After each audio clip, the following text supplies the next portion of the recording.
வெறும் சட்டியில் வறுத்து அரைக்க மல்லி, சீரகம், சோம்பு, வெந்தயம், கடுகு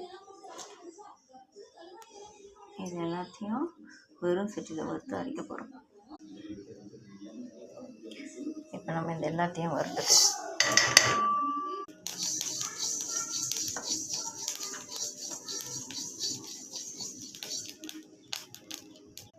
பொடி பண்ணிக்கலாம்.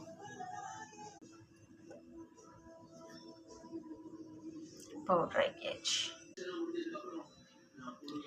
எண்ணெய் ஊற்றிக்கலாம்.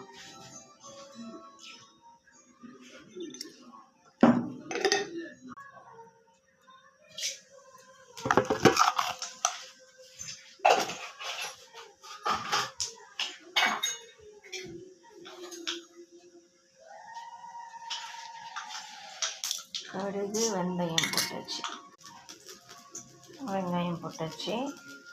இப்போ வந்து பூண்டு, பச்சை மஞ்சள் இடிச்சுக்கலாம்.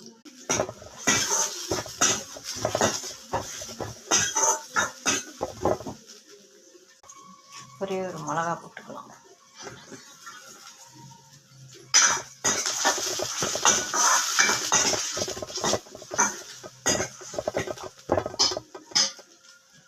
வெங்காயம் வதங்கணும். பாதி வெங்காயம் அரைக்க எடுத்துக்கிறோம், மீதி வெங்காயம் வதக்கிக்கிறோம். இதாக கூட தக்காளி போட்டுக்கிறோம். பூண்டு, பச்சை மஞ்சள், தக்காளி எல்லாம் சேர்த்து நம்ம ஒன்றா அரைச்சிக்கிறோம். இப்போ இந்த அரைச்சி விழுது இதில் சேர்த்து வதக்கிக்கலாம்.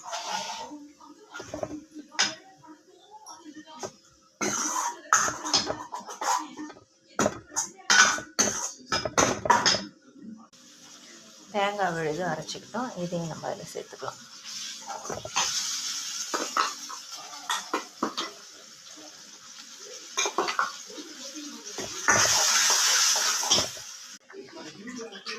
புளித்தண்ணி ஊற்றிக்கலாம்.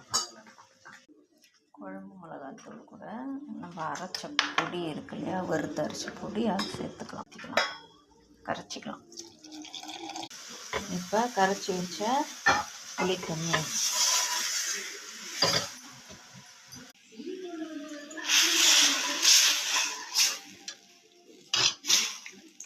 ஒரு 4 துண்டு முருங்கைக்காய், கொஞ்சம் கருவேப்பிலை போட்டுக்கலாம். மீன் வந்து நான் போட்டுட்டேன், அது நான் வீடியோ எடுக்கலை.